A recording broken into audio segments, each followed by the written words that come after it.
প্রিয় বন্ধুরা, আসসালামু আলাইকুম। তোমাদের সকলকে স্বাগত জানাচ্ছি এনটিভির বিজ্ঞান ভিত্তিক অনুষ্ঠান বিজ্ঞানে আনন্দ। Science is fun and interesting and to make it easy for us. আমাদের সাথে আছে প্রকৌশলী তামিম আহমেদ। ভাইয়া, কেমন আছো তুমি? ভালো আছি, তুমি কেমন আছো? আমি অনেক ভালো আছি। এন্ড আমার কাছে মনে হচ্ছে আজকে আমরা খুব ইন্টারেস্টিং একটা এক্সপেরিমেন্ট করব, because we have battery, we have water. আমাদের কাছে একটা পাম্প আছে এবং আমাদের এখানে যে ব্যাটারি এবং পানি দিয়ে আমরা দেখো বিকারে পানি রেখে এটা সেটআপ করে রাখছি। আমরা যখন পানি তুলি তখন কিন্তু আমরা কিন্তু মোটর ইউজ করে থাকি, রাইট? সো আমরা ঠিক সেরকমই একটা কাজ করব আর কি। আচ্ছা, দেখো আমি এখানে আমার মোটরের যে কানেকশনটা আমরা ব্যাটারির সাথে হচ্ছে কানেক্ট করে দিব। ওকে, কানেক্ট করার পরপরই দেখবো একটা সাউন্ড পাবো। দেখো, কারণ তখন আমাদের মোটরটা স্টার্ট হয়ে যাবে। এক্স্যাক্টলি, আমরা অলরেডি একটা সাউন্ড শুনতে পাচ্ছি। এক্স্যাক্টলি। তুমি আমাকে একটু হেল্প করবে। Of course. আমাদের এই পাশে একটা বিকারে কিন্তু পুরাটাই ফাঁকা, আরেক পাশে কিন্তু পানি রাখা আছে। তুমি এই পাশের নলটা একদম ফাঁকা ইসে রাখো, ফাঁকা বিকারে রাখো। এমটি বিকারে রাখছি। ওয়াও, দেখছো যে পানি কিন্তু মোটরটাকে ব্যবহার করে আমাদের এক পাত্র থেকে আরেক পাত্রে নিয়ে যাচ্ছি। সো মোটরের ক্ষেত্রে বা আমাদের পাম্পিং এর ক্ষেত্রে মেকানিজমটা বেসিক্যালি কি হয়, যখন মোটর ঘুরতে থাকে তখন এটার ভেতরে যে ইম্পেলার থাকে, ইম্পেলারের ভেতরে কিন্তু লো প্রেসার ক্রিয়েট করে, যার জন্য আমি যখনই এই পাশের প্রান্তটা পানির ভেতরে রাখছি, সাকশন প্রেসারের জন্য পানিটাকে টেনে নিচ্ছে এবং ইম্পেলারটা যখন ঘুরতে থাকে তখন তার বাইরের সাইডটাতে হাই প্রেসার ক্রিয়েট করে থাকে। সো হাই প্রেসারের জন্য যে পানিটা আমরা নিচ্ছি সেই পানিটাকেই ঠিক এই প্রান্ত থেকে বের করে দিচ্ছি। তো আমরা কিন্তু এরকম সেম মেকানিজম ব্যবহার করে আমরা হোমমেড আইটেম দিয়ে কিন্তু ছোট একটা পাম্প বানাতে পারি আর কি। তো আমরা পানিটাকে আবার ঠিক আগের জায়গাটাতেই রেখে দিই। দেখো পানিটার ভেতরে কিন্তু বোতলটাকে একটু হালকা করে মুখটা আটকে রেখে, কিন্তু বেশি না, কিন্তু হালকা করে আটকাতে হবে, রেখে কিন্তু দেখো আমি এখানে চাপ দিচ্ছি, রাইট? আমরা কিন্তু দেখছি it's already filling up with water. Exactly, পানি কিন্তু উঠছে, রাইট? এবং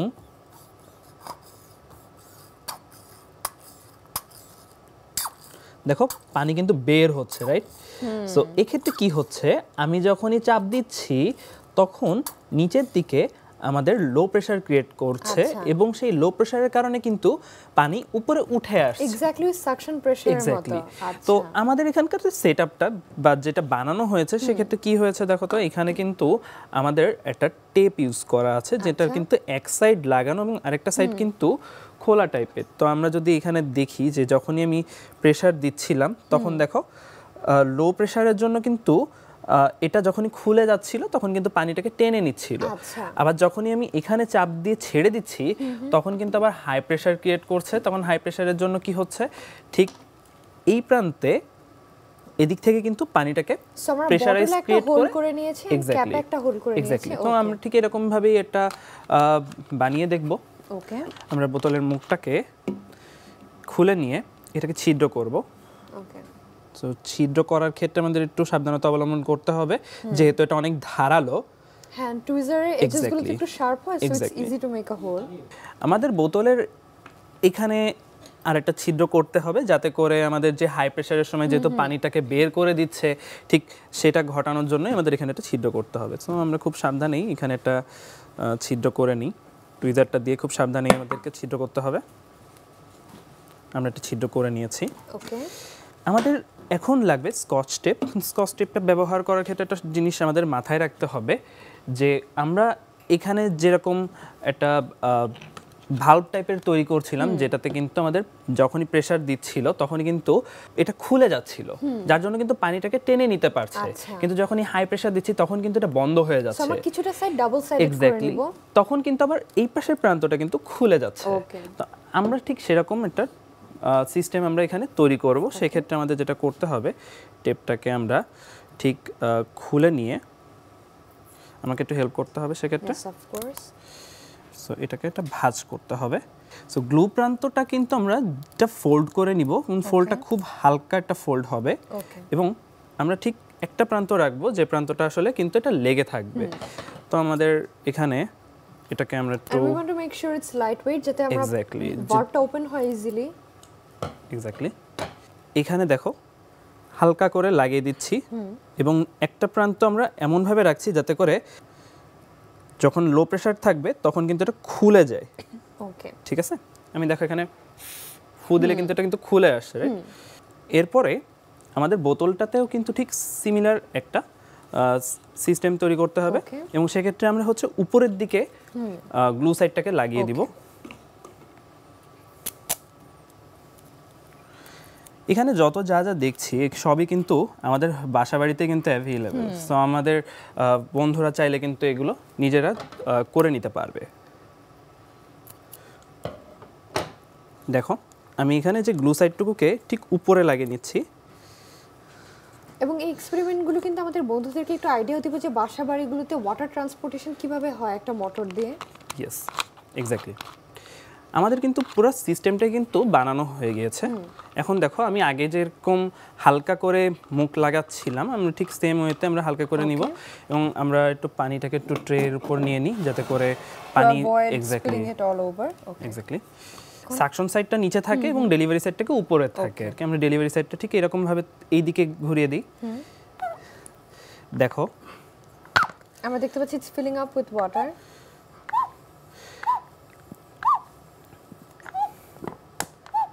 এটা কিন্তু যতই চাপ দিচ্ছি ততই কিন্তু নিচেটা লো প্রেসার ক্রিয়েট করছে, যার জন্য কিন্তু পানিটাকে টেনে নিচ্ছে। এবং দেখো আমার কিন্তু পানি উপরে উঠছে। এখন দেখো তো কি হচ্ছে, ভালভটা কিন্তু ওপেন হচ্ছে। এক্স্যাক্টলি। আচ্ছা, এখন দেখো আমার কিন্তু ডেলিভারি সাইডটা দিয়ে কিন্তু পানি বের হয়ে যাচ্ছে। সো আমাদের কিন্তু এখানকার যা ঘটছে সবই কিন্তু পাম্পের সেম মেকানিজমের জন্য। এক পাশে লো প্রেসার ক্রিয়েট করে এবং অপর সাইডে হাই প্রেসার ক্রিয়েট করে। হাই প্রেসার সাইডের জন্য কিন্তু আমাদের পানিটা বের হয়ে যায়।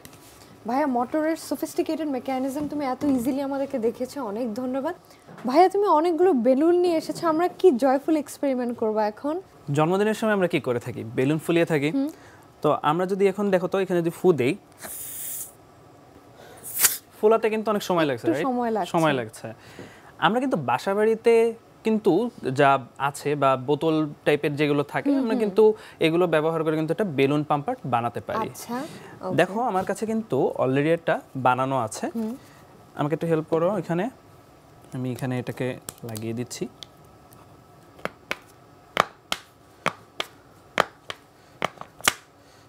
দেখো তো এটা ফুলছে না? এবং আমরা আগের এক্সপেরিমেন্টে যে ভালভটা ক্রিয়েট করেছিলাম ওখানে প্রেস করলে ফুলছে, যে ভালভটা ক্রিয়েট করেছি সেটাকে এবার কিন্তু দেখো ব্যবহার করে কিন্তু আমরা বেলুন পাম্পার বানিয়েছি। আচ্ছা, আমরা ঠিক সিমিলার টাইপেরই একটা বেলুন পাম্পার বানাবো। ওকে, সেক্ষেত্রে দেখো আমাদের আগের এক্সপেরিমেন্টেই কিন্তু করে রাখা সেই বোতলটার এখানে আমরা ছিদ্র করেছিলাম, এইটাকেই আমরা ব্যবহার করব। এবং আমাদের এখানে দেখো ছিদ্র করা ছিল, সেই ছিদ্র করা প্রান্তটাকে আমরা কিন্তু এখানে ব্যবহার করব। আমাদের দেখো এখানে গ্লু গান আছে, আমরা গ্লু গান দিয়ে আমাদের এখানে রাখা যে সিরিঞ্জটাকে আমরা এটাকে বেসিক্যালি আমরা সিরিঞ্জটাকে ব্যবহার করব। আমরা তার আগে একটা কাজ করব, আমাদের ছোট্ট করে আগে থেকে কেটে রাখা বেলুনের একটা ছোট প্রান্ত ছিল এবং আমরা সেই প্রান্তটাতে এখানে লাগাবো। সো বেসিক্যালি এখন আমরা একটা বেলুনের ভালভ বানাচ্ছি, ভালভ টাইপের তৈরি করব। তো যেহেতু আমার আগে থেকে একটা ভালভ করে রাখা আছে, সো আমি এটাকে আর কি এখানে ব্যবহার করতে পারি।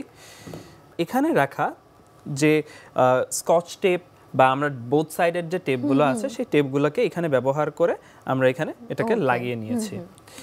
তো দেখো আমি এইখানে যে সিরিঞ্জের যে মোটা যে পাশটুকু বা আমরা যেটাকে বলে থাকি সিলিন্ডার পার্টটুকুকে আমরা এর ভেতরে রেখে আমরা এটাকে লাগিয়ে দিব। আচ্ছা, and hot glue gun use করার সময় আমাদের ফ্রেন্ডদের একটু কেয়ারফুল থাকা উচিত। তুমি একটু হেল্প করো আমাকে। আমরা গ্লু গান দিয়ে খুবই সাবধানে এটাকে লাগিয়ে নিচ্ছি। এটাকে ঘোরাও। আমরা এমনভাবে এটাকে সেট করব এক্স্যাক্টলি যাতে করে কমপ্লিটলি সিলড হয়ে যায়। দেখো আমাদের কিন্তু গ্লু গান দিয়ে লাগানোর সময় কিন্তু দেখো এটা কিন্তু ঠিকভাবে লেগে গিয়েছে, রাইট? এখন একটা বেলুন দিয়ে আমি যদি এটাকে ঢেকে দেই, যেহেতু আমরা পাম্পারের ক্ষেত্রে কি করে থাকি, আমাদের একটা প্রান্ত হচ্ছে আমাদের মূলত ফোলানোর জন্য আমরা ব্যবহার করে থাকি। তো দেখো এখন আমি এখানে যখন চাপ দিচ্ছি তখন কিন্তু কিছু হচ্ছে না, রাইট? আমি যখন এখানে চেপে ধরে যে ছিদ্রটা এখানে করা ছিল এটাকে যখন চেপে ধরে যখন চাপ দিচ্ছি দেখো এটা কিন্তু ফুলে উঠছে, রাইট? আমি যখনই ছেড়ে দিচ্ছি তখনই কিন্তু এটা আবার নেমে যাচ্ছে, বের হয়ে যাচ্ছে। সো আমরা কিন্তু এটাকে ব্যবহার করে এরকম টাইপের পাম্প বানাইতে পারি। তো এখানে ঘটনাটা কি ঘটছে, সেম প্রসেস। আমাদের এখানে যখনই চাপ দিচ্ছি হাই প্রেশার ক্রিয়েট করছে, ওখানে একটা ভালভ টাইপের করা ছিল। তো যখনই এটা ছেড়ে দিচ্ছি তখন এখানে আবার লো প্রেশার ক্রিয়েট করছে, কিন্তু ভালভটাকে কিন্তু বাতাসটাকে বের হতে বাধা দিচ্ছে, যার কারণে কিন্তু এই পাশটা ফুলে উঠছে। ভাই আমাদের ফ্রেন্ডসদের বার্থডে পার্টি এত ইজি বানিয়ে দেওয়ার জন্য তোমাকে অনেক ধন্যবাদ। ভাই আমরা কি একটা সার্কিট বিল্ড করব, because we have a circuit diagram here? Yes, আমাদের এখানে কিন্তু একটা অ্যামপ্লিফিকেশন বোর্ড আছে, সাথে কিন্তু দেখো এখানে একটা সুইচ টাইপের আছে, এবং আমাদের কাছে বেসিক্যালি যেটা আছে সেটা হচ্ছে capacitor. So we know the capacitor stores charges, exactly, আমরা কিন্তু জানি, এক্স্যাক্টলি, তো আমরা কিন্তু জানি যে ক্যাপাসিটর কিন্তু চার্জ ক্যারি করে থাকে, রাইট? সো এটা কিন্তু চার্জ ধারণ করে থাকে, আমরা বাংলা যেটাকে বলি ধারক। এখানে হচ্ছে আমি একটা ব্যাটারি নিচ্ছি, ব্যাটারির সাথে ধারকের বা ক্যাপাসিটর অ্যালিগেটর ক্লিপস দিয়ে কানেক্ট করে নিচ্ছি। পজিটিভ পাশটুকু পজিটিভের সাথে এবং নেগেটিভ পাশটুকু আমাদের কিন্তু নেগেটিভের সাইডে এখানে কানেক্ট করে দেখো আমি ছেড়ে দিচ্ছি। হ্যাঁ, সো এখন কি হলো, আমি যখনই ব্যাটারিটাকে কানেক্ট করলাম আমার কিন্তু ক্যাপাসিটর কিন্তু চার্জ ধরে রাখলো। এখন দেখো তো আমি যদি এলইডি দিয়ে এটাকে কানেক্ট করে রাখি তাহলে দেখো তো কি ঘটে। এলইডিটা কিন্তু জ্বলছে। এক্স্যাক্টলি, খুব দ্রুত কিন্তু নিভেও গেল, তাই না? আমরা জিনিসটাকে যদি আরো একবার করে দেখাই তাহলে কিন্তু আমরা দেখতে পারবো যে এই যে দেখো আমি এই যে টাচ করলাম সাথে সাথে কিন্তু আমার ক্যাপাসিটর কিন্তু চার্জ হয়ে গেল। আমি আবার যখন এই এলইডির পজিটিভ পাশের সাথে যখন পজিটিভ আর নেগেটিভের সাথে যেভাবে কানেক্ট করতে সেভাবে কানেক্ট করে দেখাই, দেখো সাথে সাথে কিন্তু চার্জ ছেড়ে দিচ্ছে, একটা ব্লিঙ্ক। এক্স্যাক্টলি, সো একটা ব্লিঙ্ক হচ্ছে এবং খুব দ্রুত হলো, তাই না? তো আমাদের এই ঘটনাটা আসলে কি হচ্ছে, যখন এই চার্জটাকে আমরা যখন এলইডির সাথে কানেক্ট করে দিচ্ছি, এলইডি কিন্তু সাথে সাথে ওই ছেড়ে দেওয়া চার্জের জন্যই কিন্তু আমাদের এটাকে জ্বলে যাচ্ছে বা আমাদের একটা ভোল্টেজ ড্রপ দেখাচ্ছে, যার জন্য কিন্তু এটা জ্বলে উঠছে, রাইট? তো আমাদের এখানে সেই অ্যামপ্লিফিকেশন যে মডিউলটা ছিল এটাকে আমরা ব্যবহার করে, এবং আমাদের এখানে দেখো একটা বোর্ড আছে, এই সব বোর্ড কিন্তু আমাদের বিজ্ঞান বাক্সেই পাওয়া যায়, দেখা যাচ্ছে। ইয়েস, আমরা যেটা করব প্রত্যেকটা ক্যাপাসিটরের ক্যাপাসিটির চেঞ্জের সাথে সাথে আমাদের আসলে এলইডিটা কত সময় ধরে জ্বলছে, ডিউরেশনটা কেমন ভাবে জ্বলছে, আমরা সেটাই বেসিক্যালি আমরা একটু খেয়াল করব। দেখো আমি এখানে সার্কিটটাতে পাওয়ার দিয়ে দিচ্ছি, ওকে, সো রেড লাইট জ্বলছে, সো আমরা বুঝতে পারছি যে আমাদের সার্কিটটা কিন্তু জ্বলছে। প্রথমেই কিন্তু আমরা দেখো 1 মাইক্রোফ্যারাড দিয়ে, এক্স্যাক্টলি 1 মাইক্রোফ্যারাড দিয়ে কিন্তু স্টার্ট করছি। আমরা যখনই দেখো এখানে সুইচ দিব, আমরা সবুজ এলইডিটার দিকে একটু খেয়াল রাখি, just one blink, exactly just one blink.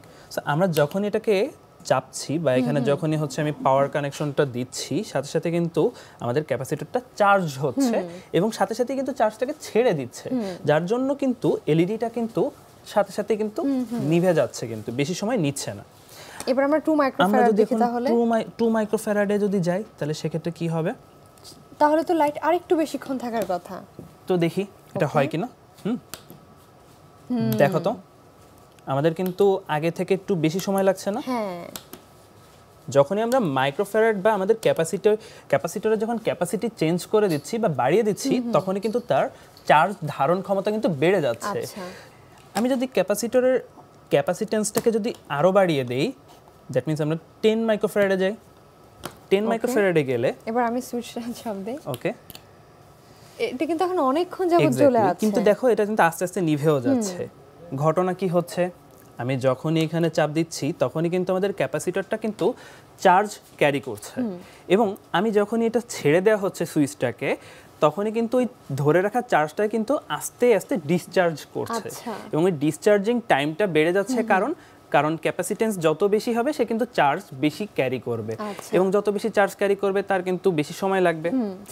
আমরা ঠিক এই সেম সার্কিটটাকে আমরা ফলো করে আমরা এখানে একটা সার্কিট বিল্ড আপ করব, এবং আমাদের কাছে দেখো আমাদের বিজ্ঞান বাক্স থেকে কিন্তু আমাদের এই সার্কিট ডায়াগ্রামটা কিন্তু আমরা প্রোভাইড করা হয়। তো এখানে যেটা আছে আমরা কিন্তু ঠিক সেম ডায়াগ্রামটাকে ফলো করে আমরা কিন্তু এখানে একটা সার্কিট তৈরি করব। আমাদের কাছে কিন্তু 3 ধরনের ক্যাপাসিটর আছে। এটা হচ্ছে 1000 মাইক্রোফ্যারাড, আচ্ছা, এটা হচ্ছে একটা ছোট ক্যাপাসিটর যেটা হচ্ছে 10 মাইক্রোফ্যারাডের। তো আমরা কিন্তু বিভিন্ন ক্ষেত্রে, এবং আমাদের কাছে এখানে একটা 100 মাইক্রোফ্যারাডের একটা ক্যাপাসিটর আছে, আমরা তিন ধরনের ক্যাপাসিটরের জন্য কেমনভাবে ফিডব্যাকটা দেয় আমরা সেটা দেখব। আচ্ছা, সো আমরা ক্যাপাসিটরের আউটপুটটা দেখার জন্য we are using the red LED. Exactly. আচ্ছা, আমরা ঠিক সার্কিট ডায়াগ্রামটাকেই ফলো করে ওকে, এখানে সম্পূর্ণটা সেট আপ করছি। আমাদের যেহেতু এখানে ক্যাপাসিটরটা লাগবে, সো আমাদের ক্যাপাসিটরটা এখানে রেজিস্টরসও লাগছে দুইটা। এক্স্যাক্টলি, আমাদের রেজিস্টরও লাগবে দুইটা। আমাদের এখানে একটা 100 ওহমের এবং একটা 560 ওহমের দুইটা রেজিস্ট্যান্স আছে, সেটাকে আমরা ঠিক সেভাবে কানেক্ট করে দিব। আমাদের এখন লাস্ট যেটা করতে হবে সেটা হচ্ছে আমাদের ক্যাপাসিটরটাকে কানেক্ট করতে হবে। তো দেখো আমি ক্যাপাসিটরটাকে হচ্ছে কানেক্ট করছি। And now we are adding 10 microfarad, তাই না? এক্স্যাক্টলি, আমরা এখন হচ্ছে 100 মাইক্রোফ্যারাডটাকে ইউজ করতেছি। আচ্ছা, তো আমাদের এখন পুরো ব্রেডবোর্ডটাতে পাওয়ার দিয়ে দিব। আমরা এখানে অ্যালিগেটর ক্লিপ দিয়ে কানেক্ট করে দিচ্ছি। দেখো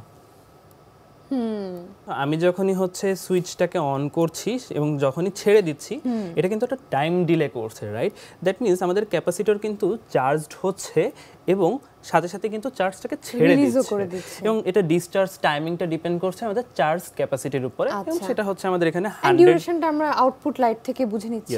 সো আমাদের এখানে 100 মাইক্রোফ্যারাড ইউজ করার জন্য দেখো এটা কিন্তু এতটুকুই টাইম ডিলে করছে। সো আমি যদি একটু ক্যাপাসিটেন্সটাকে বাড়িয়ে দেই, সো আমরা এখন ইউজ করব 1000 মাইক্রোফ্যারাড। ওকে ভাইয়া, আমরা রিয়েল লাইফে কোথায় কোথায় ক্যাপাসিটর ইউজ করে থাকি? আমাদের বিভিন্ন ধরনের ইলেকট্রনিক সার্কিটে কিন্তু আমরা এই ধরনের ক্যাপাসিটর কিন্তু ইউজ করা দেখে থাকি, এবং মোটরের ক্ষেত্রেও কিন্তু আমাদের ক্যাপাসিটর কিন্তু ইউজ করা হয়। দেখো আমি যখনই ক্যাপাসিটেন্সটাকে বাড়িয়ে দিচ্ছি, এখন দেখো তো কেমন টাইম ডিলে করে। অনেকক্ষণ যাবত কিন্তু এলইডিটা জ্বলছে, রাইট? সো আমি আবার সুইচ দিচ্ছি, দেখো সুইচ অন করার সাথে সাথে কিন্তু এটা আস্তে আস্তে করে এটার এলইডির যে লাইট ইন্টেন্সিটিটা কিন্তু আস্তে আস্তে কমছে। সো এটার কারণটাও কিন্তু ঠিক সেম, যে আমি যখনই ক্যাপাসিটেন্স বাড়িয়ে দিচ্ছি সে কিন্তু চার্জ বেশি ক্যারি করছে। এরপর আমি যদি খুব কম, অর্থাৎ আমাদের এখানে 100 মাইক্রোফ্যারাড ইউজ করছি এর আগে, তো আমরা যদি এখন 10 মাইক্রোফ্যারাডটাকে ইউজ করে থাকি, এটা এখন আরো দ্রুত লাইট ডিসচার্জ করবে। সো চার্জ ডিসচার্জটা কিন্তু ডিসচার্জিংটা কিন্তু খুব দ্রুত হবে। দেখো আসলেই তাই, এবং এটা কিন্তু অনেক দ্রুত কাজ করছে, রাইট? কেমন লাগলো আজকে আমাদের এক্সপেরিমেন্টগুলো? ভাইয়া আমার কাছে খুবই ভালো লেগেছে। তুমি যেভাবে ক্যাপাসিটরের কম্প্যারিজনস দেখিয়েছো, যে কত মাইক্রোফ্যারাড হলে কতক্ষণ আমরা ডিউরেশন দেখে বুঝতে পারবো কোনটার ক্যাপাসিটেন্স বেশি, তোমাকে অনেক ধন্যবাদ। আজকে তাহলে আমরা বন্ধুদের কাছ থেকে বিদায় নিয়ে নিই। প্রিয় বন্ধুরা, এই ছিল আমাদের আজকের আয়োজন। তোমরা যদি আমাদের কোনো এক্সপেরিমেন্ট মিস করে থাকো বা রিওয়াচ করতে চাও, এগুলো কিন্তু আমাদের ইউটিউব চ্যানেল এনটিভি শোজেও অ্যাভেলেবল। তোমরা ভালো থেকো, সুস্থ থেকো, এনটিভির সাথেই থেকো। ধন্যবাদ।